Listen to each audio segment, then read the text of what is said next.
Who said vodka? First of all, that's a problem if you're drinking that in the morning. Also, by the way, the game is the most important breakfast food. That's a drink, ma'am. Thanks for playing. Get the fuck out.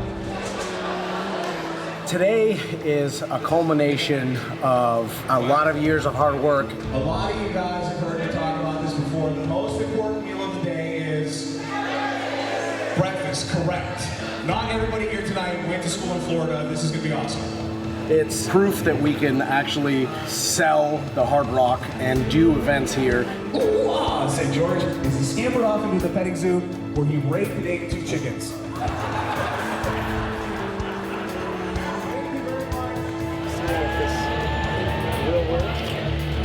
Seems like my screen is frozen somehow. We've done a lot of events in the past. This is by far our biggest we've ever attempted. It looks like it's running now, so like the people don't scare me as much as the preparation does. Like I just want to be prepared. All right, I promise you great comics. Here they are. A mediocre time coming down!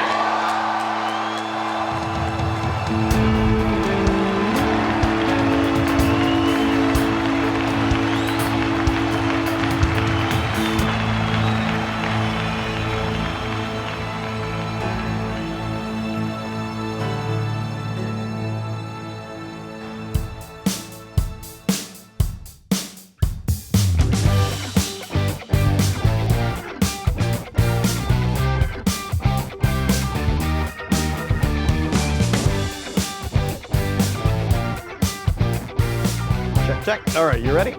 3, 2.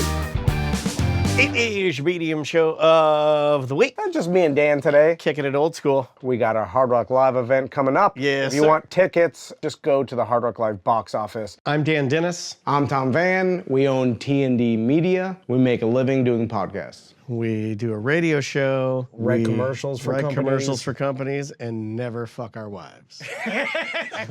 And that's the only way we We got can. a lot of apologizing to do after our last event. So And then, of course, there's this event, more apologize. yeah.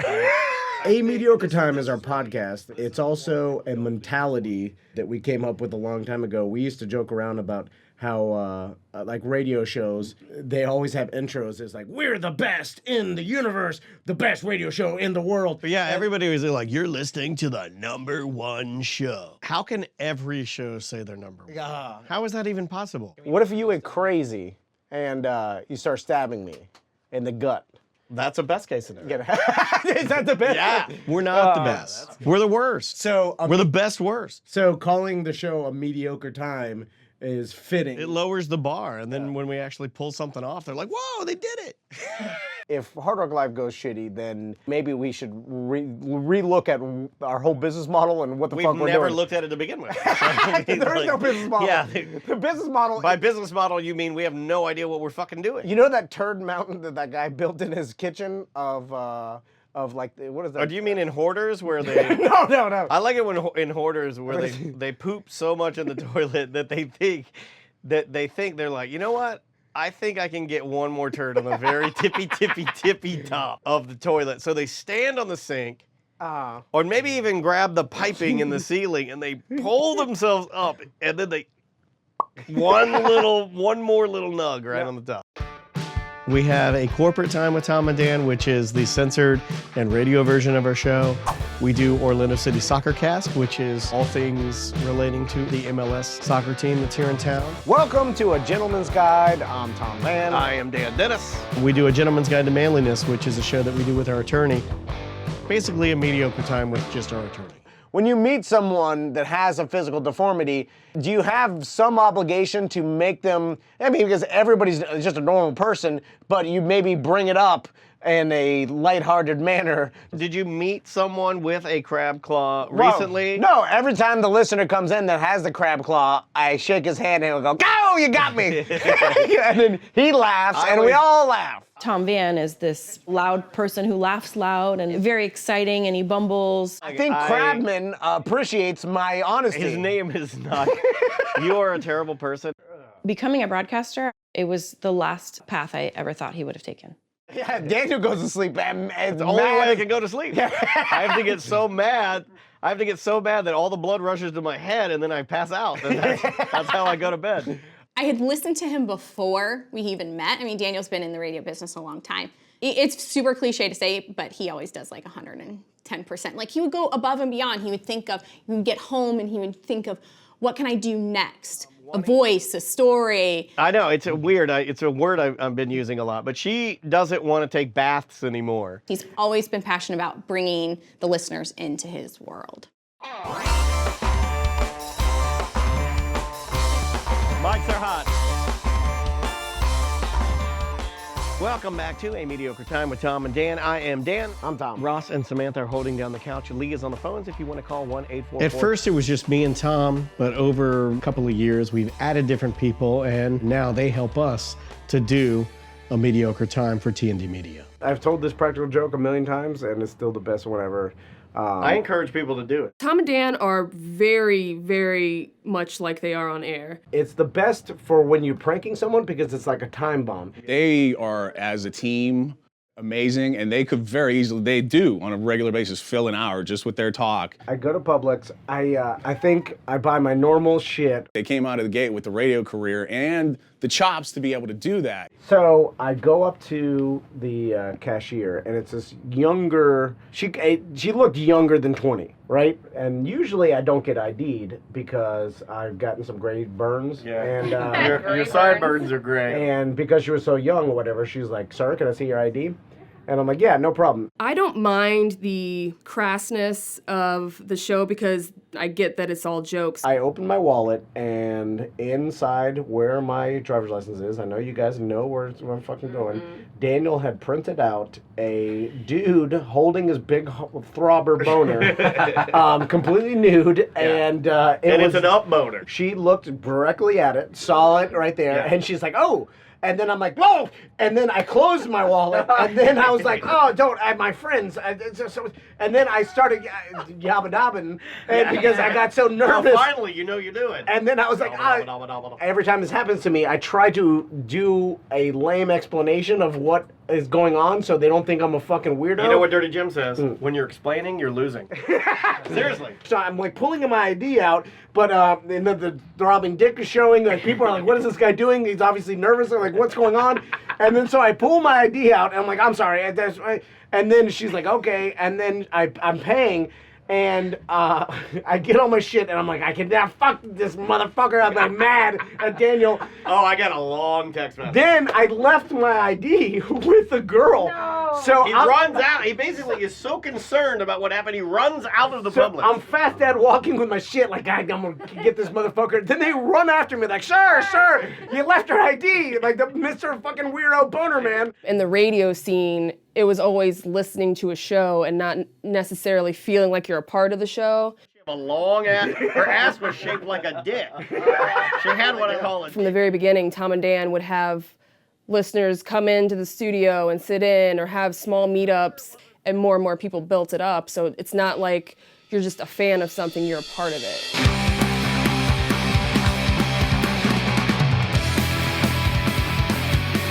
Tom and Dan is my favorite thing about the planet Earth. They feel like friends. Yes. When you listen to the show, you feel like you're listening to friends. I enjoy how quick-witted Dan is. I enjoy when they get Tom flustered. I also identify a lot with Tom, being a redneck myself, although he is trying to class himself up wearing polos and shit now. Which, by the way, we can curse in this thing, right? You don't expect what they're going to say. So it's vulgar, but it's not pedestrian, I guess you'd say. Like, you know, all of their jokes are complex and very, you know, they just happen to be potty jokes sometimes. Both fans. I got him into it several years ago, and it kind of started off as a, hey, do you want to hear something really funny? Don't tell your mom.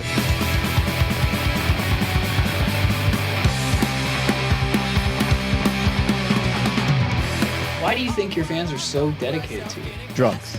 They love drugs. They love drugs. Drugs, they numb your Inhibitions and numb your mind enough to believe any malarkey that anyone tells you. they're falling in some sort of hypnosis. Yeah. I forgot the question. We have the most cool listeners. You might broadcast better than we do, but you'll never beat our listeners. We call our subscribers BDMs. BDM stands for Big Dick Millionaire, and it started as a joke. When we started a subscription service, our listeners basically like, well, I'm a big dick millionaire. I can afford $295 a month. I think we actually coined the phrase after our buddy Rupesh, who has a purple Lamborghini that was in a viral video that we created many, many years ago. We were always like, talking about how if you drive a Lamborghini, you're a big dick millionaire.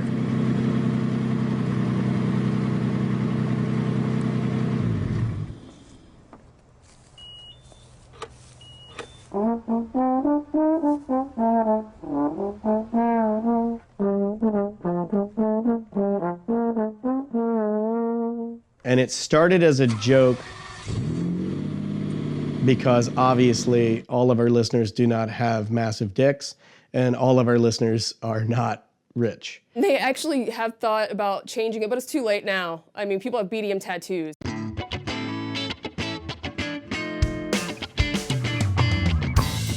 We do 2 events every year. When we first started doing this, we were like, we'll give 2 free BDM parties. Not even realizing when we first started, we were thinking about a couple hundred people. And now we have over 5,000 BDMs. It's a lot bigger of a production when you throw a private party and invite 5,000 people with a guest.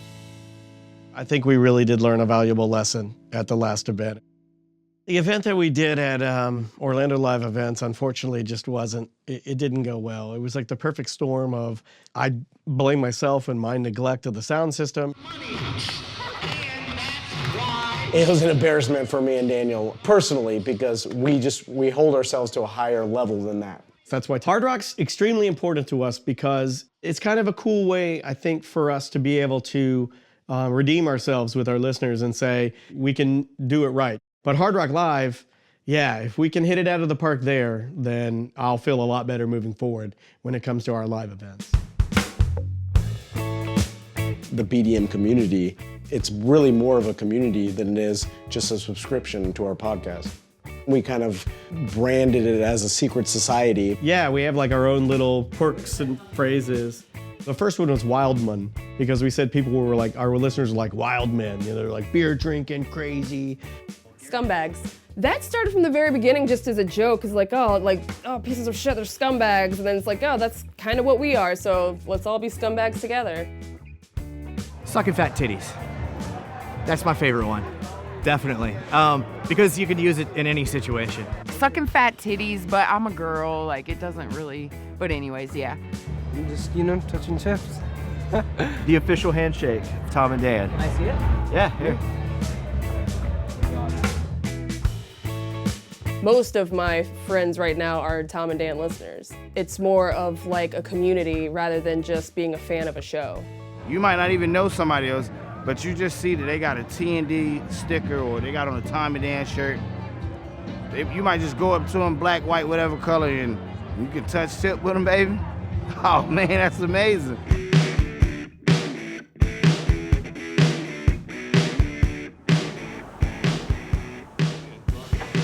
What are we gonna cut? Red Cypress. All right, you ready? Because of my terrestrial radio background, I knew kind of what local advertisers will pay and the kind of money they were paying. And so we just started focusing on all local advertising instead of doing any national sponsorships. RedCypressBrewery.com. Yeah, buddy. That's where you go, you get delicious beer. Just go to the tap room, get the flight. He is naturally, and I tell him this, it's almost as if he doesn't want to believe me, but I tell him he's naturally good at business, and he is. Yeah, and they also have really clean toilets. That's good. I want to point that out. Family friendly. I believe we have close to 30 advertisers right now, and I'm the only salesperson. I have to make sure they're all happy. The commercials, all the content is current. All right. This is I Fix Your Eye. Yeah.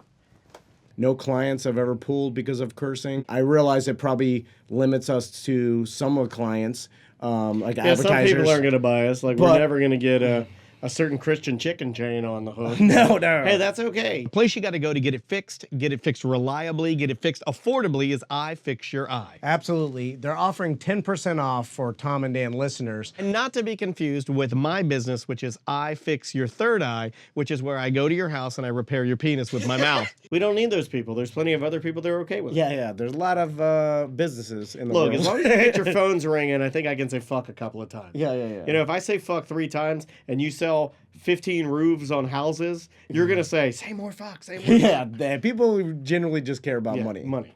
And every Central Florida location actually has our Tom and Dan cell phone back. You can just put it on the back of your phone, throw your credit card and license. I see yours is getting a lot of views. I put business cards in there and I gave them all out. Oh, yeah. I've never seen anything in there. How dare you? The only thing you put in yours is regret. No, why would you say that? ifixyoureye.com. Go get your cell phone fixed. I got to cut out the penis part. No, you don't. Are you sure? Okay. I got to call our accountant. All of my clients are like pretty serious, legitimate. Not that we're not legitimate, but we're in an odd field. And me and Daniel, we can't take anything serious. I think we drive them a little bit crazy. I'm like, can you write off subs? Because we buy a lot of those. And they're like, no. They're like, quit buying shit with your business card. That's not business related. Because me and Dan are just buying everything with our business card. I think we wrote a check one time, and then in the notes we put weed. Just as a joke. And they called us up. They're like, come on, guys. You can't do that. And we're like, you can't buy drugs with business checks? I've been working with these guys now for like 7 years. The entirety of my comedy career has happened while I've been working with these guys. CypressBrewery.com. Watching them do what they do behind this, because you guys see all the talkie and the jokey, and that's all cool. But at the end of the day, T&D Media is Tom and Dan, and watching Dan do all the editing. Tom in a sales meeting, he's fucking mumble mouth and he can't remember shit on the show. It's hilarious, but in a sales meeting, he's a goddamn shark crossed with a wolf. It's an amazing transformation, and so I've learned quite a number of things from him. Oh, we need those, the t-shirts. The fat guy shirts. Not even the fat guy shirts, the other ones. These are all gonna be 2XLs, so they're long.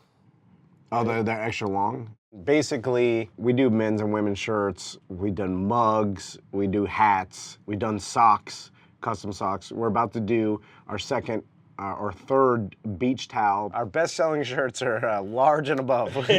Smalls and mediums, we got an abundance of extra. The sizing breakdown is going to be 2XL, 3XL, 4XL, and 5XL. Yeah. We should put somewhere a hidden diabetes. What is that? The medic alert. Oh, yeah. I'll be like, I have diabetes, 100%. We should get these printed with everyone's like ICE number on them. Oh, emergency contact? Yeah, so when they fall down. I like the next one's better. I like that. You like the original yellow? This was the original one we did, except it was gray. But in this girdle shirt, I like it.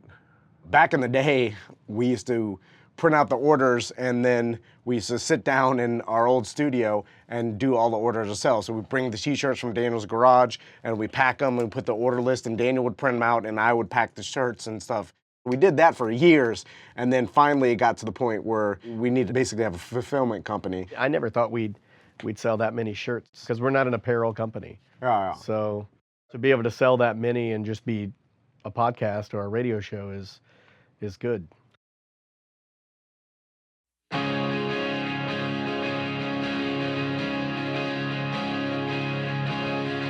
You'll find me somewhere beneath the stars, for nothing but time to kill. I feel nauseous because you got this new car and you can't drive a manual. I couldn't even enjoy the walkthrough at Hard Rock because I was so nauseous from the ride over, and I don't get car sick or I don't get seasick. The only thing I worry about Hard Rock is like us running out of stuff to talk about, although Luckily, it's only an hour. We've never done that, and we always go long, so I don't know why I worry about that. It's just, let's my be honest. fear. The reason you worry about it is because the last time we did it at, Orlando Live Events, which is the old High Life Fronton, and it was absolutely terrible. Yeah, it was embarrassing. When we showed up to OLE, all of the broadcasting that we were doing were just off of 2 speakers that I believe were purchased by an angry Jamaican man who is mad. They were rolling out a bunch of speakers, tangled ball of cords, and a bunch of shit. And I said, well, who do we talk to about the sand? And he goes, look, I don't know what the fuck you're talking about.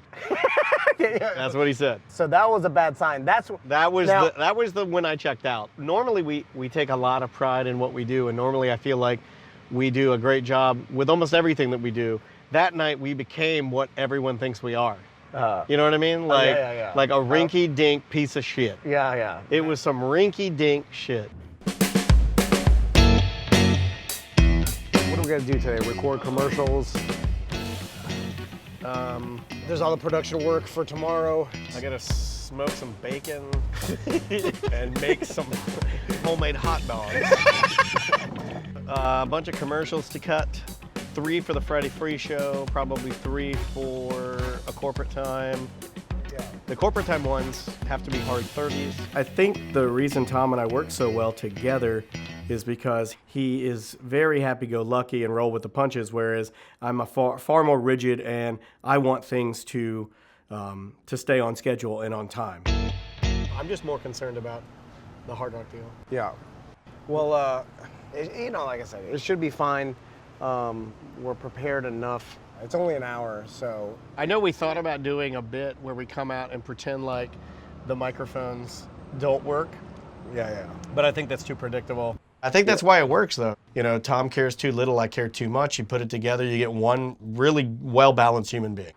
So on our way back, we should stop and get you a nose hair trimmer. God damn it. Because it's just out of control. Hold on. The longest nose hair. It can't even be that long. It's huge. Other side. It's this side. It's that side. Is it out? Hail came out. 2 more inches. God damn. You got some long O's. It's starting a weed eater. Maybe that's what you need to crank up. Until you get smarter and smarter. Hard Rock Live. I just thought of that. Yeah, when you do that, remember that. I don't want to trip on that thing at Hard Rock and fall into the audience. You want to get out of here? Yeah, let's get out of here. We got a shit ton of stuff to do. At some of the events, we do a live podcast for the audience, and that's basically what we're doing at Hard Rock Live. It's weird doing a podcast in that venue in front of that crowd because I hate talking in front of people. I used to just take Fs in college or high school when they'd have like a presentation in front of the class. If you ask my wife, which I've known since I was 15 years old, or any of my friends, they're like, I can't believe you're in this profession because you're such a shy person growing up. You never like to talk, you're always the quiet person at the parties. I grew up in Miami. I was always into the adrenaline rush of doing something dangerous. I'd be the person who jumped off my roof into the trampoline, and I grew up riding dirt bikes and four-wheelers. I was just addicted to that adrenaline rush.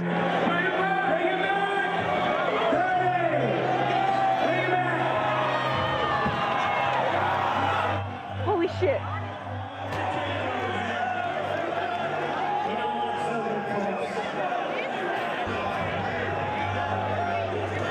The decision for us to get married was just, we were together, we were never gonna be with anybody else. It wasn't some fairy tale whirlwind, romance. It was like, oh God, this sounds so terrible, but it really was just, we were together since we were so young. We grew into this life together. It was gonna be that. We were going to get married. Do you think you would have it any other way? No, never. The whole way our relationship has happened, the way the engagement happened, the way our weddings happened, it fits with our awkwardness. We're not like the fairy tale. We don't go out dancing. We're not like making out all the time. We're like real people that are a little bit awkward.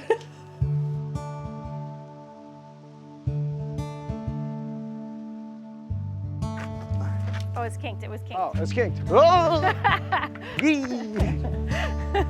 All right, guys, hold on. Here we go. Here you go. Did I squirt you? I didn't think about that. I squirted Tommy big time. Wait, you wagon them around and then you go back and you pick up all the balloons. I don't know about that. That's the plan. That seems not feasible. We got it. Here we go, guys. Let's go. They're not wearing their helmets. Oh yeah. Bring their helmets out. I forgot about that. Having kids, it peeled back so many layers of him emotionally and, intellectually, and just, he grew up. You gonna throw the water balloons out? Don't let any spiders bite Max, okay, Tommy? His sense of responsibility now and his sense of purpose now is here, where I don't think he knew it before. Go! Oh, yay! There we go. But not in the storm drain. Throw it out. This wagon thing with the one wheel is new. He's a great dad. He spends all his free time with them. All his free time. He's the same person, but I would say it's different with the kids. He's so much happier than he ever has been in his life. And in his business, definitely he's happier than what he was doing before. Working for yourself, he's much happier. He likes what he does. It's really made him become like who was always in there. I'm gonna get to you. Hey, you threw it at me. You got him. No more stunts. I mean, now he's doing stunts with these kids. You should have seen the beginning of the one wheel thing. I mean, it was kind of dangerous. Just him getting off of it is comical to watch. Actually, he did a good job. You learned how to get off it, babe. You wanna go eat some dinner? You're really cold? All right. Daddy will pick up all the balloons. We'll save those for tomorrow, okay?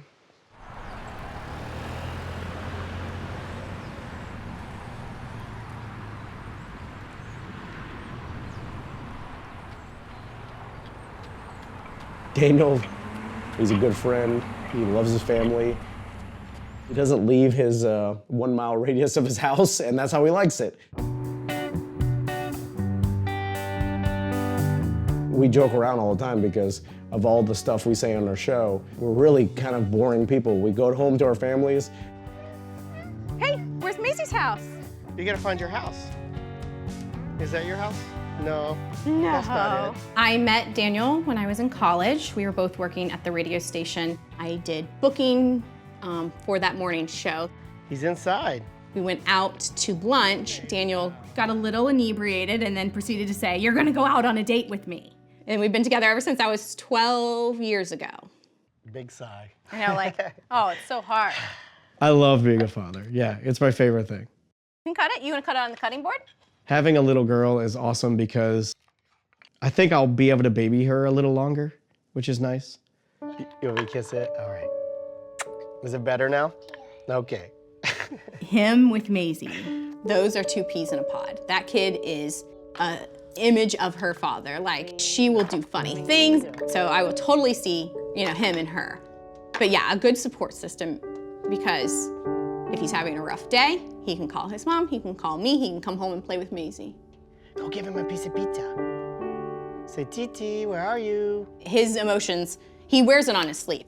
And that can range from not just being sad emotional, but if he's super uber happy or having a stressed out day or sad, he will let you know. I'm extremely emotional, yeah. I'm a very sensitive person, for sure.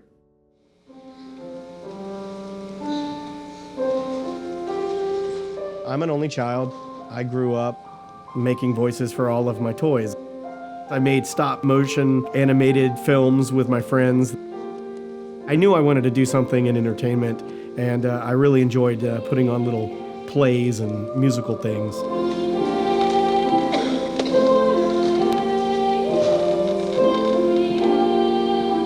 I think being shorter and being an only child probably too is what formed my personality, because when you're shorter, you're gonna get teased. I get bullied, crazy amounts of bullying, but I always found a way to talk my way out of the situation rather than getting beat up. Occasionally I'd get beat up. I'm talking about you, as he kicked me in the ribs. You might have to bleep his name, but he's a nice guy. We know each other now. We're a wide open family, which is something my wife doesn't have. So it took her a while to adjust to the fact that my dad and I would get inches in front of each other's face and yell at each other. It's not like we didn't love each other, but we butt heads now and again. It's funny because he'd be like, "Dan Lee, get your ass in here." Like very southerny sounding. Mom always said I could say whatever I wanted to her and to Dad as long as I was respectful, which is why I think I'm okay with saying difficult things to people now. Well, I know Tom doesn't like the uncomfortability. It doesn't bother me because I can talk about just about anything to anybody, but I just try to not be as my dad would say, a dickhead. Well, we really appreciate you coming in today. Thanks Thank for you having so much me. for hanging out. P.S. I was talking about Yelp earlier. Did you guys know you're on Yelp? I think some of our listeners like to play jokes on us. Put us up as a Chinese restaurant? No, Okay. well, I don't know, because I was Googling, like, what are the best stations in Orlando, because I want to make sure I'm going there, right? Sure, yeah. And a Yelp came up, and this show was #1 on Yelp. Really? Yeah. We're #1 on Yelp? Yeah. I have no idea. Yeah. So I was like, oh, we have that's amazing Vecca Frita too. It's in the bathroom though. Don't just close the lid before you help yourself. Hopefully, if you come in again into Orlando, we'll get you in again. I would love that. Thank you. Guys, we'll see you on the Friday Free Show. Thank you very much. Oh, that was fun. Thank you. Do you mind taking a picture real fast? Yeah, let's do it. And sign in our bathroom, we got to... Yeah, we actually do have all the comedians sign our bathroom, and then we print your picture out, and we put it under your signature. Yeah.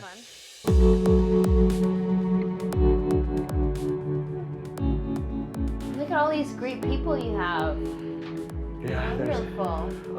there's Polly Shore and Linnell and Bert Kreischer's up here and Michael Blackson, Margaret Cho. How cool. Harlan Williams, John Lovitz came in. John Witherspoon's been in a couple times. No, it's just a cool thing to have, any of the comedians, celebrities come in and sign our bathroom. We started at our old studio, and then it's just been a tradition. Our old studio in Daniel's house still has all the signatures up in the bathroom, but it's a cool thing. I said thank you for reminding me about the jerk-off story. That's perfect. When I was a kid, at night, I'd go to sleep listening to talk radio, and I think that's how I got into liking talk radio as a media entity and entertainment. Thank you very much, and we'll take a picture. So when I came up to Orlando for college, Real Radio was all talk radio. I just immediately started listening to that station, and then when I heard like the Monsters in the Morning, I was like, I'll be on that show, and Daniel was on that show. Take some beer. Yeah. You offered it to me last time. Yeah, we're sponsored by Lagunitas. From a very young age, I knew I definitely wanted to work in broadcasting. I think radio or podcasting always kind of satisfied that need that I might have to entertain people. I'm 5'2", I'm covered in tattoos. There's only going to be a few characters that I could play if I were an actor, or if I were a comedian, I'm always going to look that way. But if you're just using your voice, or if you're just using concepts, you can pretty much be anything you want. I started as an intern at a major radio station here in Orlando called Real Radio. Here's our studio. This is where Tiffany and I work. We're most professional people in radio, just so you know. From the night show, I went to a midday show. The midday show eventually became a massive morning show, and I did that morning show for almost 12 years. And at some point, there were some things that happened. It wasn't quite the environment that I'd signed on for, and I decided to leave. I'm so proud of you guys. Like, I don't know We you. appreciate that. And, like, that's a big risk that you guys took. It was scary because I was first one out because they stagger your contracts because they didn't want us leaving at the same time. So his contract would end a year after mine. So he had to actually work a year after I left with the people that tried to get us fired. Wow. Which is not cool. It's fine. What a season. Yeah. But it's good though. And We now have it's- our own day. That's no way. Yeah, the mayor of Orlando proclaimed it Tom and Dan Day. And was it April 27th? It was we just got that. Congrats, you guys. Yeah, it's pretty cool. Good stuff. It's fun Thank to you. be independent and be as big as the big guys, which is, or bigger now. I think we actually are bigger. You get into radio and you think it's fantastic. And in the beginning and in the middle, everything was really, really great. You just heard Daniel's favorite famous line, and I'll show you why. Come here.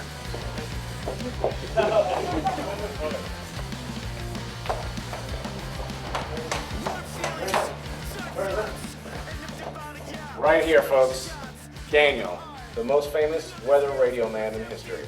Good morning, everybody. It's Daniel with your weather, brought to you by... I started interning for Daniel December 2003, and I met Daniel at a radio promotion. I was doing It was at the barn in Sanford, Florida. I was doing the Drunky the Bear stunt thing.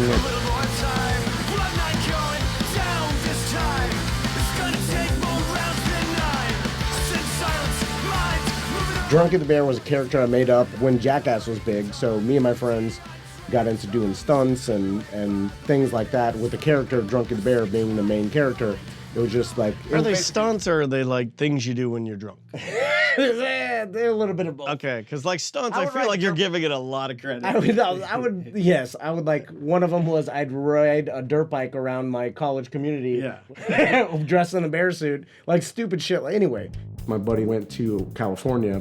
He started interning in the porno business. And so he told me like, hey, do you want to do a Drunky the Bear porno? And I was like, yeah, I don't care. And so he's like, you just have to do the stunts. He was like, we're gonna have Jackass stunts that you guys will do, and then they'll just put in the porno scenes. I was like, great, my time to be a star.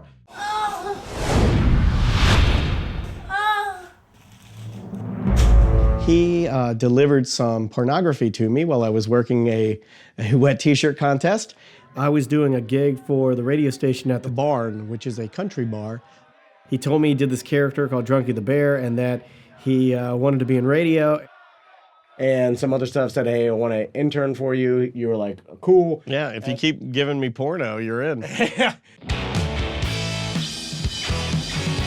After that, I got hired. Literally 10 years, 5 days a week. The mayor of Sanford was in here. I thought the mayor of Sanford was different. You know, I envisioned him different. Maybe a raccoon with a top hat. Or the black guy from Walking Dead. Or an alligator with a gold tooth. Or a robot made of soup cans. Yeah, I used to watch them work together on the show, and they were incredible. The way they worked together, I didn't even realize it while I was watching them evolve, is like the 2000 version of Abbott and Costello.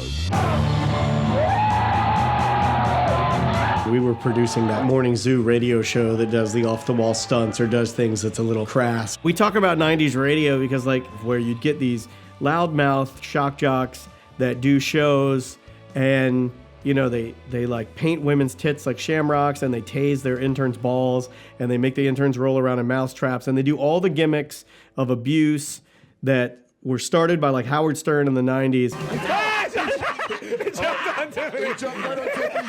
Start humping. I hope that thing could have humped your neck crazy. It just scared me. They hang around their own. In the radio days, like I've been propositioned to bang a guy's wife. I had a radio listener leave a blood-stained firefighter t-shirt on my doorstep, a voodoo doll, and a voodoo doll on my front porch. Yeah. There was, you know, for some reason you get crazier people on terrestrial radio.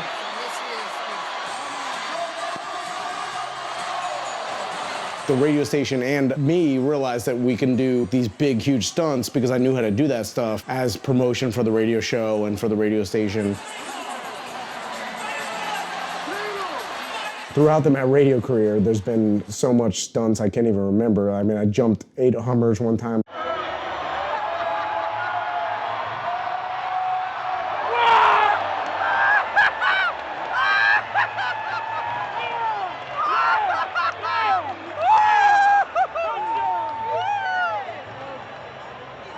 It's funny because I felt like I did get an adrenaline like rush and a release after. Like when I do these big stunts, I would feel like for weeks after, I'd feel like a calm because it would be such a, like an adrenaline rush at the time. Listen, I fucking hit my head way too hard.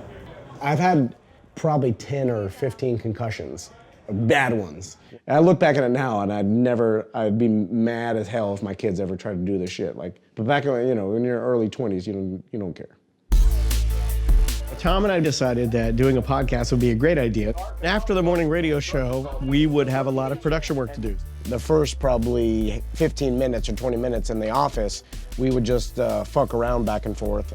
Interns used to come in and listen to it. We'd make them laugh and just screw around, and then we were like, we should roll tape on this. I believe it was a Tuesday. You came up with the idea on Tuesday, and then that Friday is the first show. We were ready to go on a Thursday. We tested everything, and then that Friday we did our first show.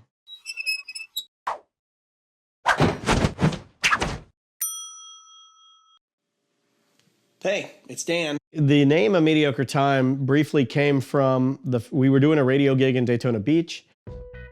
We were sitting in a hotel room. It was me and like 6 guys. Tom was there.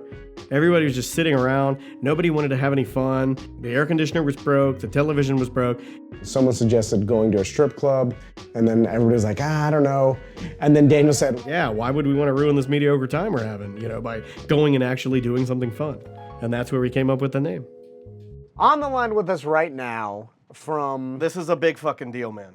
I'm very, very, very excited about this. The best name ever given to a rock star, one of the greatest men to ever sit behind the kit, a gentleman that can tickle the ivories and also tickle fat girls' pussies. It is Stick Zadenia from the band Steel Panther. How you doing, man? We started doing the show uncensored because it was something completely different. And also, when we started the idea for the show, it was me and Daniel talking the way we talk normally, which is crass. I also like the fact that other rock stars, because they can't do this, will write a song and it'll be called like, The Day She Left. And then they'll be, what's that song about? And he'll say, well, it's about when I was fucking these 2 chicks and doing blow and driving down the highway. Where you guys just say, fuck that. We're just going to say that we fucking did that and cut to the fucking chase. You're not going to have to read through the lines or like some innuendo. No, we're just going to tell you we did it. Things change, though. Like, we've been doing the show long enough where the culture of our society has changed, and we realize that. We're sensitive to it. For instance, we don't use the word retard anymore. No. Or if we do, it's very, very limited. But we realize we've had some listeners that have like special needs children that have pointed out that that's an insensitive thing to say, and I agree with them. We need more like explicit adult content. I make jokes that are not politically correct all the time. Yeah. I mean, I make jokes about every race. I make jokes about religion. I make jokes about all this stuff. We sprinkle a huge helping of misogyny on there. Misogyny. So we do all this stuff. I've never gotten one email that of someone... Because it's not true. We're fucking cursing me out around. or complaining. So that must mean they understand where I'm coming from. And I don't really mean this stuff. I'm just joking around. And also, I don't want to apologize for anything. I mean, like, we're just fucking around. Hey guys, it's Dan, and I just wanted to take this opportunity to make a little video for you. We're not crazy. We actually do want you, the listeners, to write us at show@tomandan.com and tell us why we should do a show from your house. We are going to pick one listener, and we're going to do a show from your house. We're not crazy. Now, I am sitting in my car about to go into my therapist office, which is right there. But no, we're not crazy. We really want you to tell us why we should do a show from your house, and we will do it. Show@tomandan.com, and we'll both see you tomorrow, 2 p.m. Another Mediocre Time with Tom and Dan starts tomorrow at 2. And yeah, I'll see you then. I remember when we started getting guests and the show got bigger, then taking them through Daniel's house. They walked through like the kitchen and living room to their spare bedroom. Here's our bathroom. And you can see if you go to wash your hands, you got to deal with that. Not sure why I'm showing you that. I remember one time when we started doing commercials and stuff, we were having a singer sing one of these commercials that we wrote, and Daniel's mom... She came down in her nightgown with her titties all hanging out, and she was holding like my infant daughter, and it was just a mess. It looked like... yeah, he's like, you live with your mom. And I'm like, I don't live with my mom. She's just helping with the baby. She lives in a different town. But I couldn't get him to believe that. We were doing our podcast. We'd been plugging along and doing our show for about 3 years. We were seeing things that kind of were writing on the wall type moments, like a lot of people coming to our events. More people coming to our events than would come to our radio events. We were doing the podcast and no one cared. Everybody actually, they congratulated us when we won some Orlando Weekly Awards, and they were like, oh yeah, they're doing this podcast. No one took it seriously. It was just like a podcast. Back then, no one even really knew what podcasting was. It was about a month after we bought our house. 159 happens. Okay, 159 happens. The podcast number was 159. We had Jimmy as our, he's a friend of ours. He was on that particular show. Mustard panties was the funniest thing I've ever heard in my life. I'm not surprised they got kicked off the air for it. My wife leaves her underwear. Oh, yeah, mine on a lot of times. And you look, but it's like I'm like, what have you been doing? Apparently you've been cleaning mustard bottles with these things. what the fuck? Like, seriously, what is going on with you? Like, Daniel. No, I like look at it. I'm like, begging you to at least be I'm sorry. just What, minorly was respectful. Picasso painting a sun and needed to dab some extra yellow paint on? What the fuck's wrong with you? Go to the doctor. Really? We went into the weekend thinking everything was okay, and then Sunday I remember getting an email saying that we had a meeting with our biggest boss because of the podcast. A fake email was written. It got sent up to all the higher-ups. It basically said they were a mom of a 13-year-old girl, and the 13-year-old girl got a hold of our content and thought it was part of the radio station. That's what the email, claimed. And they were super offended because it was vulgar and we cursed and stuff like that. And they were going to let the FCC know and let all our advertisers know that particular show was horrible and these radio personalities were super offensive and all that stuff, citing me and Daniel. We were told that we would need to pull all 159 shows down, pull them off of iTunes, pull them off of our server, and we would not be allowed to put them back up. We had to kind of comply because contractually we were not supposed to have a podcast of our own, even though we did have permission to do it. It was probably the saddest moment I've ever had when it comes to the show. I didn't know if we were ever going to get to do it again. I didn't know if it was over. And I remember sitting in the studio and saying to Tom, I don't know if I can do it. And finally I hit the button and I just cracked a beer and I think I cried. It sucked. And I remember just me and Tom just pounding beers and just being so depressed because we still had the content, but we couldn't share it with our friends anymore.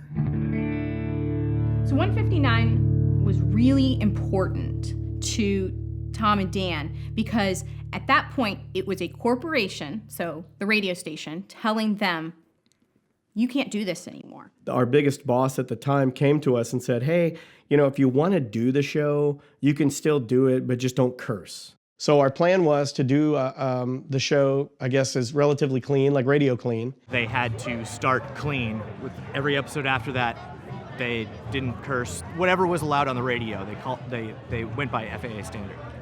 FAA? No, that's flying. You know what I mean. That only lasted for like maybe 2 to 3 shows before we just went back to doing it exactly like we normally do it, cursing. We have to live in a society where divorce is frowned upon. Sure. And so how do you spice up your love life? I've used wigs. You have used wigs. Mm-hmm. I've never used a wig before. You should try it. Because here's the thing. What have I done to spice Any up? sort of okay. Look, you know what the funny part? You know what about I'd like to do? I like to make my wife pull her hair. Like she has really, my wife has extremely long hair, and I like to get her to put it in like a ponytail. Yeah. And then I pull the ponytail over, and then I put it under her nose like a mustache. Yeah. I pretend I'm fucking like a 1940s gentleman. Do you put her in a striped onesie? And then I make her sing like in a barbershop quartet. Going down to the riverside, oh Matilda, I love you. And then I'm like, oh yeah, sing that barbershop, push it out. Don't say push it out. A lot of people don't know is that me and Daniel, we saw the writing on the wall and we started planning. We realized, all right, we gotta shit or get off the pot, as the saying goes. Like, if we're gonna do this and we're gonna attempt to go out and create our own show, then we're gonna have to do a lot of things in preparation. We knew we wanted to do memberships, and we already had the infrastructure, built. We had the website, we had the page ready to go, and we had been working on it even before 159. Jump this, motherfucker!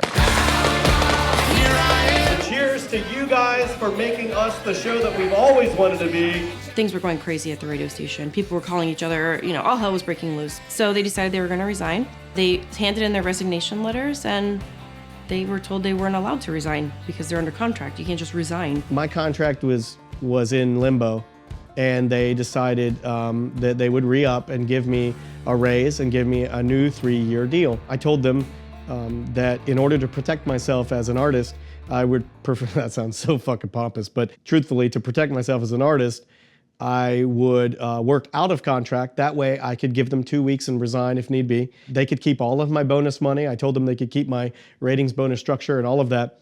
Unfortunately, that's not the way that this particular company works. They don't want you out of contract, they want to lock you in. So I was told that no, I would have to sign the deal. I told him we would be divorced if he stayed there. Because it was so stressful for him. He was coming home every day, he didn't love it. The fun of it was gone.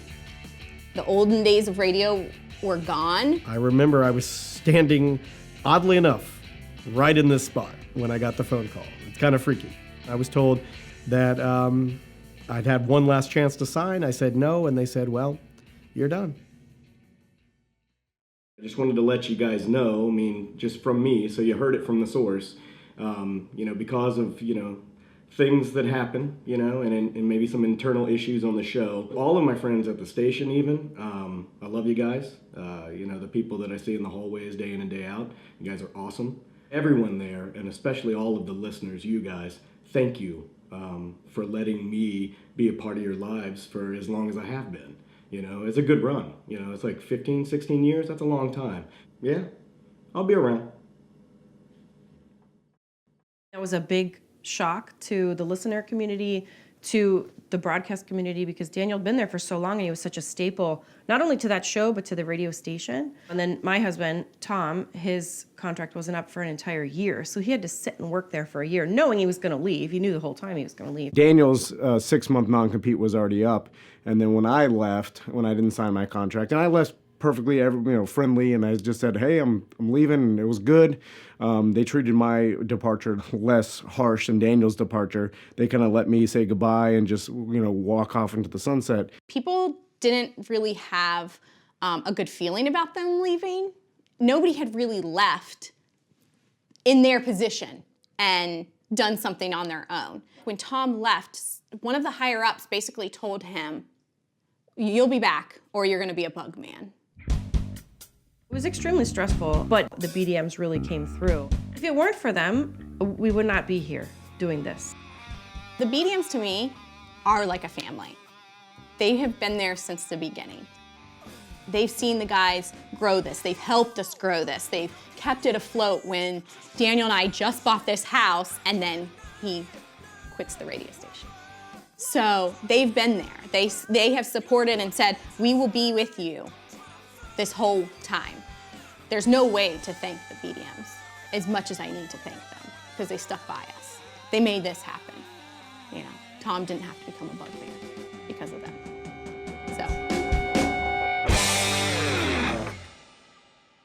Hey, what's up, dude? Tom, what's up, buddy? How you doing, Good to man? see you, man. Good to You see you. Daniel? Hey, what's going on, man?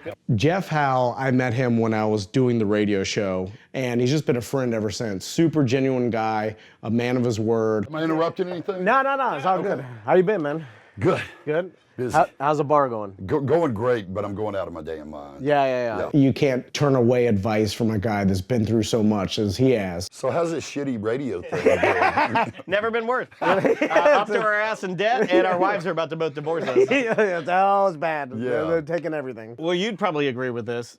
Owning your bar, much like what we do here, Yeah. way harder than 5 hours of radio. Oh yeah. Oh my God. Oh my God. That Yeah. was such an easy job. People, I know. Why did I quit? That's what we said.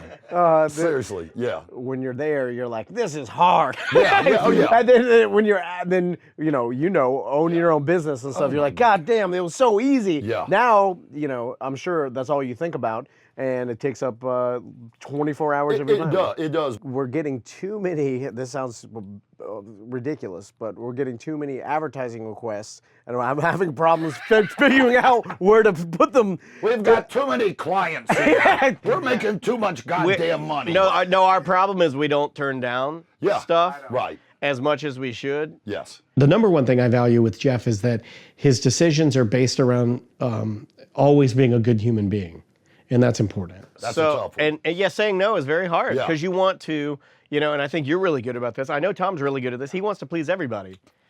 Yeah, that's and a you tough can't. one. I try to follow the same kind of advice. It's hard in a day and age with social media and where interaction with your listeners is immediate. There's people like, I want to advertise. I'm like, here's all our information. And then they come back and it's like, yeah, but I don't even know what business it is. Yeah.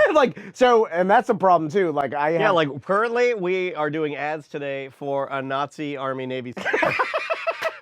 Well, we appreciate you stopping by, buddy. Oh, I enjoyed it, man. Always love seeing you guys. Dude, anytime you want to come on the show, promote the bar. Absolutely. We're going to do something real soon. Their popularity just seems to keep growing, and it's already huge. Love you. Yeah, love you too. Good to see you, man. Love you too, buddy. Good to see you.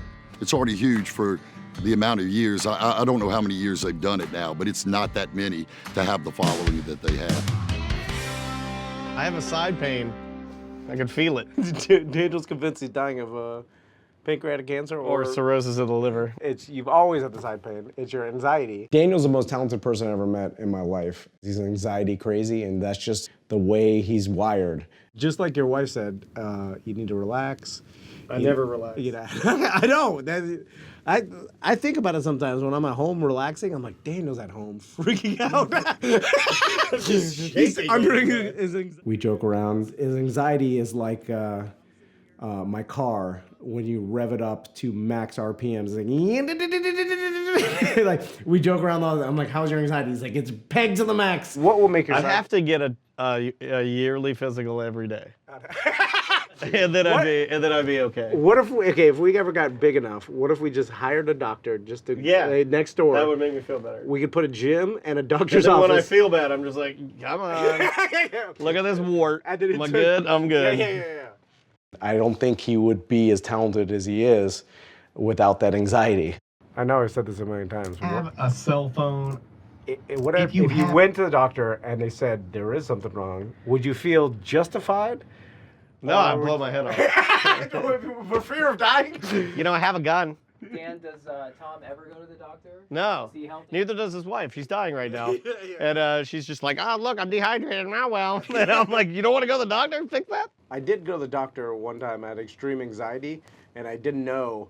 It was after my brother passed away. I actually got on the same drugs. Like it's like a, what is it called? The drug I'm on? Yeah. It's cocaine. I got on cocaine. Did not help. Yeah. I went crazy. Real anxiety. yeah. Ramp it up. Yeah. So when my brother passed away, like 3 months later, I started like having a freak out. Basically, Daniel saw me. I was like getting these lightheaded spells, like these vertigo. You almost drove your truck into the old studio. Yeah. I hit the curb, like because you almost hit the tree outside my house. Yeah. I was getting these episodes of vertigo, and they were happening like every 2 minutes. So I could barely walk, and I was convinced I had a brain tumor, and I was like, oh, this is it. And then I went to the doctor. He's like, you're fucking stressed out. Your anxiety levels are too high. And so then he put me on the citalopram, and then when I was on it, felt like a god. Because it doesn't really help me. I think it just takes me down. It's like the difference in listening to your stereo 9 or 8. It's not that different. So I think, but for me, I had zero emotion. I was 100% a robot, and I felt awesome. I was like, God damn, I feel nothing. I'm void of emotion. This is the way I want to live. But then I got off it, and then a little bit of emotion came back. And here's the thing about Tom. He never wants anyone to be upset. So he will sacrifice himself for not only the company, but me, his family, his extended family, his sister. He's that guy where he's willing to put himself last. We done? All right.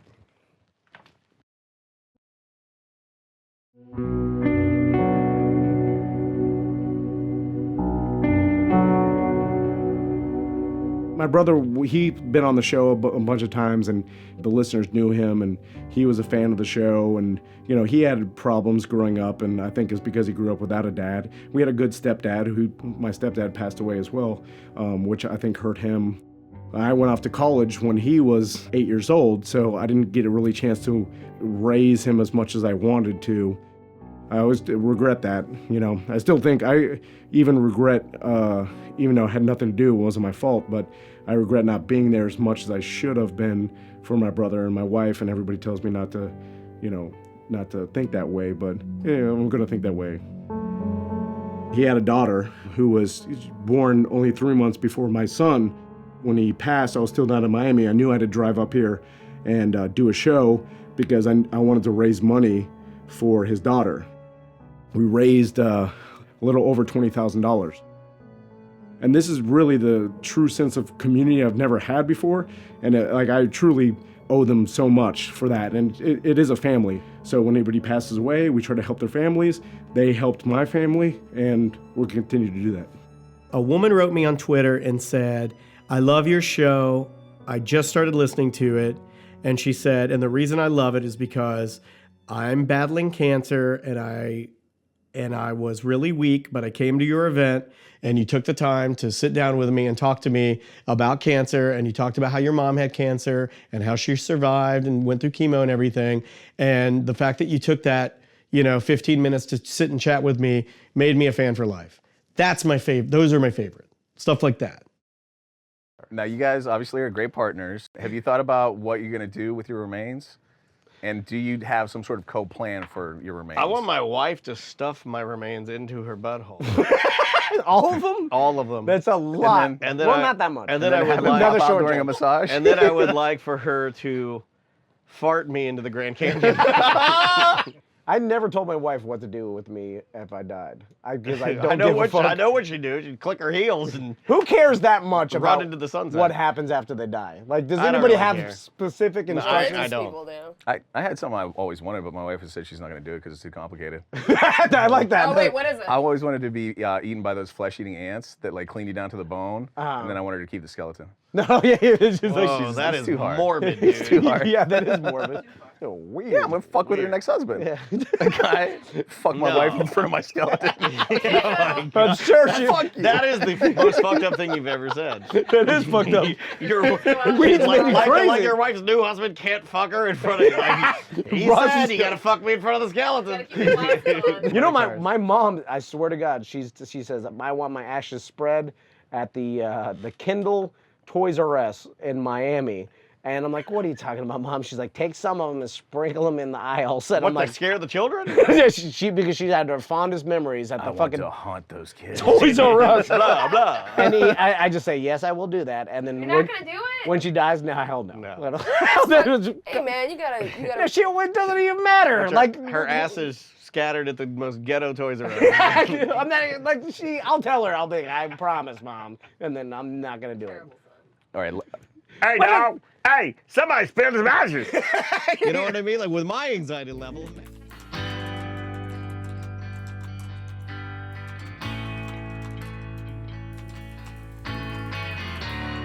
I mean, I typically get, I'm the show at tomandan.com email address.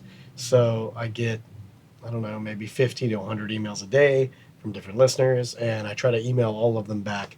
Most of them are like issues or they thank us for the show. But it always means a little bit more to answer them back and let them know that, you know, we actually give a damn that they're listening. So yeah, that's what I'm doing right now.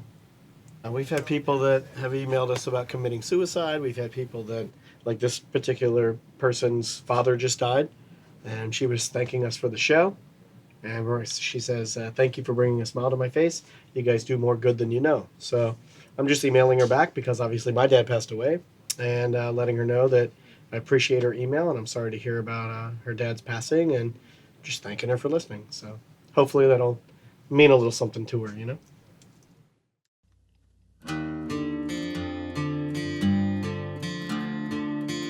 Everything I love turns to gravestone. Tom and I both, our fathers are dead. We call it the Dead Dad Club, and our listeners call it that. And it's not a good club to belong to, but I think because Tom and I handle it with humor, it makes things a little bit better, because that's not something that's ever going to get better.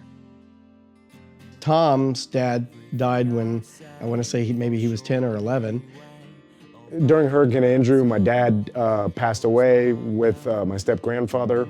I miss you. And my uncle came to me and said, like, hey, you're the head of the family now. You have to be strong. And that kind of stuck with me through my life. I look back at that moment, and I think it's probably why I'm emotionally screwed up in the fact that I have no emotion. I joke around about having no emotion, but I think it gave me motivation throughout my life. It gave me grit. My dad said before he passed away, never stop doing that podcast. No matter what they say, don't stop doing the podcast. And I think that's why it was so emotional for me to pull the shows down. My dad worked for a huge corporation, so he knew what it was like to be just a cog in the machine and get fucked over and pushed around. And I don't think he ever wanted me and Tom to do that. So I think he wanted us to go out on our own.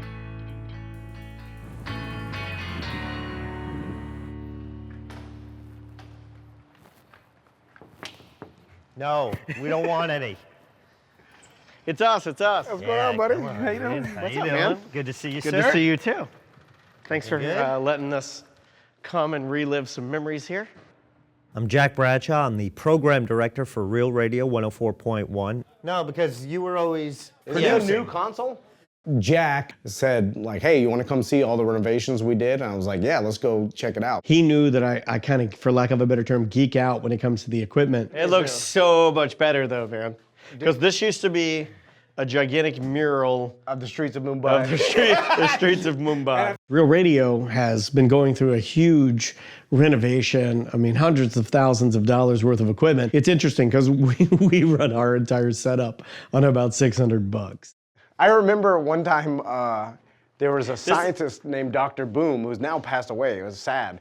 But he exploded an experiment in here, and it rattled all the ceiling tiles, the drop-down ceiling, and all the dust that had collected over, I don't know, 20 years fell down, and we were like, oh my God, this place, like we thought the sprinklers were gonna go off. Dude, I got bit by a snake in this room, which I didn't know. There was a snake handle that came in.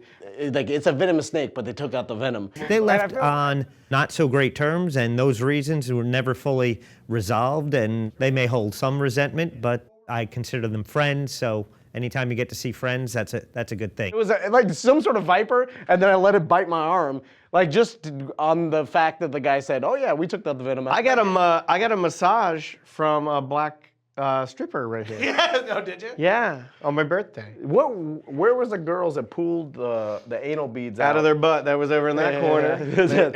And then she pulled it out and she shit in a trash can. That's true. That was the end of 90s radio. Yeah. Well, I mean, that was the apex. Yeah. Yeah, after we hit that, it was like, you gotta tone it down. When I became a manager, I ran into Daniel at a party, and he mentioned that he regrets not being able to work with me. I was familiar with their podcast. I thought it was funny. We got together and found a way where they could put out a product that they were comfortable with, that we could air on the radio. They do it on their terms. They send it to me. We air it on 104.1, and it worked out for both of us. We have a corporate time with Tom and Dan, which is the censored and radio version of our show. We actually sell that show to the parenting company, and we are the owners of the show. Versus all of the other products that work for the station, they're owned by that particular media company. The difference is we get all the money and we never have to go into their studio. Yeah, you've got one of these high-dollar Axia boards. It was a bit of a feather in our cap when they asked us back. Yeah. Okay. Yeah. No, it's good. It looks awesome, man. I love it. I've sat behind a mixing console for more than half of my adult life. So going back, it's mixed emotions. Our show is actually playing right now. Jack, can you turn up the audio? You want it up? Yeah, listen. I got the stripper's number. And then I'm like, no, you did. He's like, yeah. Look, Yeah, that's me talking to her. I'm very envious of this. The fun toys. Yeah, I love fun toys. When you're not paying the bill. This is host. It depends on the show, so you can use Oh, so you can change them to whatever. I actually want to shake the person's hand that wrote that fake email and say thank you for pushing me to do what I really wanted to do all along. It's crazy because I sat in this chair for 7 years every single morning. And with the old phone, the yellow phone, the same one for 10 years. And then that's why I only wear one headphone, is because when I first started on the air, I would have to keep one headphone off to answer phones, and then I couldn't get used to wearing both. I still think that's weird. Dude, I can't get used to wearing them. If I put both of them on my head, it's like hearing myself talk too much. I have to have one off. I used to do, and then I would give the guests the headphones, and I'd do the show without headphones, and it was like, couldn't hear. I just listened through Daniel's headphones because your headphones are so loud. I feel like this whole thing got better when we left. That's how we feel about it, too. is radio dying? We came to the conclusion that, yeah, radio was changing. This is cool, man. This is really cool. My dad, he was an over-the-road salesman for almost 40 years. And then eventually when computers came in, it's amazing how your job as a salesman over the road and how the internet can kind of kill your job. And he never really fully recovered from that, to tell you the truth. It's kind of what's happening to radio now, if you think about it. You know, I mean, think about podcaster taking radio's job. I love the fact that we get to spend as much time. I think had you and I not spent as much time in here together, we probably wouldn't have created what we have now. Yeah. They came out of the gate strong, like coming from radio, you know, being able to promote it on their social media, pre-existing social media and stuff. So I'm sure they came out of the gate stronger than most other podcasts do. But I know for a long time it was a slow grind. Literally a couple listeners at a time for a long, long time. We really appreciate it. Anytime. We love you. Love you too. Change is inevitable, and they have been great at adapting to change. It wasn't always easy for them, and I'm sure they had a lot of sleepless nights, but they followed their dream, put every effort into it, and have an obvious sign of success of their achievement.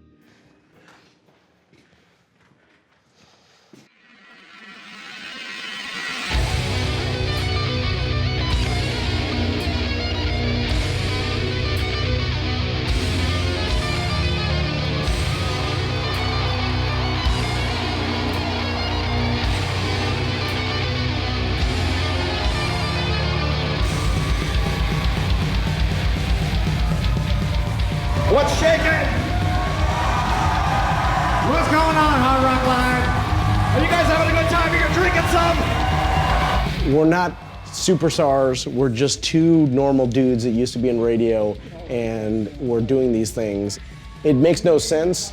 Me and Daniel both have low self-esteem as far as when we're like, I don't know why people like this. We're like, why are these people here? Thank you guys for coming out. It's awesome being here at Hard Rock Live.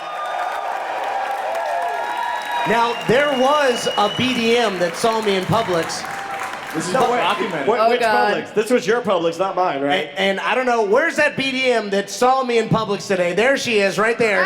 hey! She can confirm this, because Wow. when she's like, hey, is that you, Tom? I'm going to go to your show tonight. I was like, what? What's up, lady? How are you? And then I get into my Subaru, and I can't even drive the stick. It's like, and then I'm starting off in Thursday. Oh, by the way, he does that all the time. No. I have whiplash from that.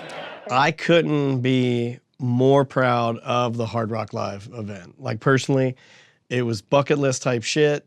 This guy hit it out of the park. I hit it out of the park too. I can honestly say that and be like okay with it. And I think it was phenomenal. I was like, I knew some shit was up. I'm like, Daniel's gonna fuck with me somehow. We're up each other's asses all the time. We spend more time together than we really do with our families. You know, like we're always together, taping. Daniel, did you get that email I sent you? I did, and I did exactly what you said. We've always been honest with our story, and I think most people can identify to the fact of working for something that maybe thought was good, but then almost getting fucked in the end, and then having to go out and do your own thing. I think almost everybody has a situation in their life that's like that. So they kind of root for us because we are doing it all on our own. I don't think I've ever heard a negative word from anybody about these guys. They're people that you want to help. You want to spread the word because you want them to do better, because you like them.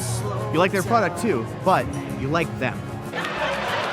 Being a BDM changed my life and helped probably save my life, to be honest with you. I think they built an unsinkable ship. Their product is so true and so perfect. Oh, we're gonna play this a couple of times. Are you guys with me?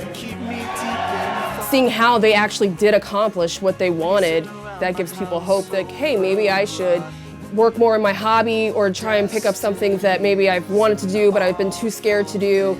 Just give it a shot and see where it goes. I'm very optimistic about where the two of them as a team are going to go, and I do think that they need the ability to pivot, and they do have it because they've done it a number of times. I'm very proud of him. He made this happen. He wanted something and he worked for it. If it all fell apart tomorrow, yeah, I'm still proud because look what he's built.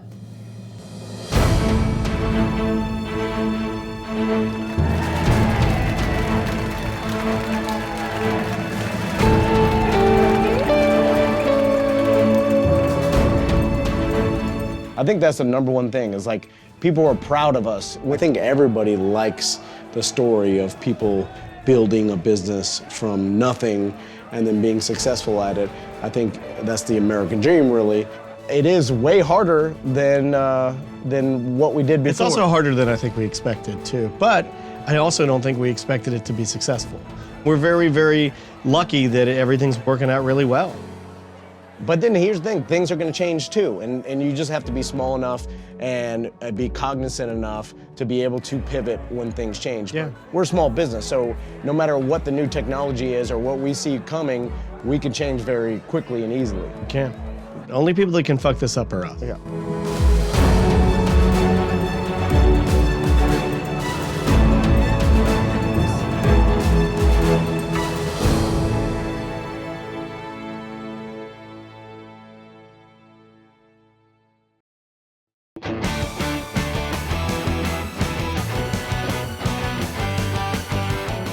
Welcome to your BDM show of the week. All right. Yes. First of all, Great success. thank you guys for Nobody says that anymore. coming We to need the to bring that back. We need to bring that back. I'm more Austin Powers guy. Yeah, baby. Yeah. It's not y'all, baby. Yar, baby. Pirate Powers. Pirate Powers is fantastic. Yar. So, Do I guys, make you run?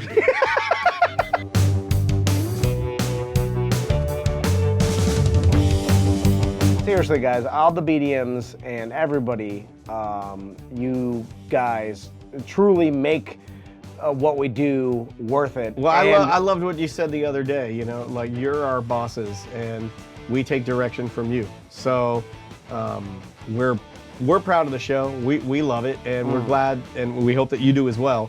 And without you guys, we're really nothing, you know, like we do this every day for you guys. I'm proud of you.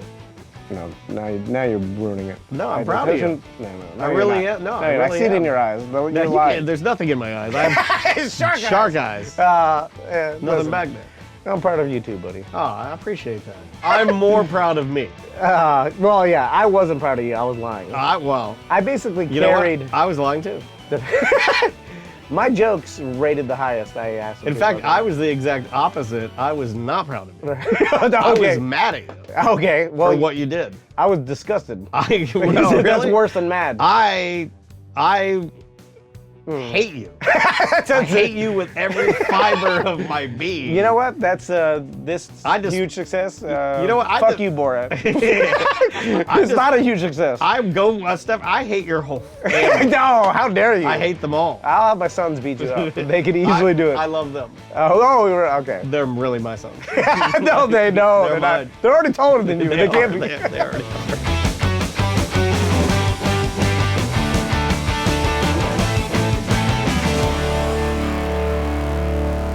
We love you guys. You're always great. You always, well, you never surprise me with the amount of dedication and loyalty that you have to what we do. And it certainly means more than you know. Yeah. And we appreciate every single one of you.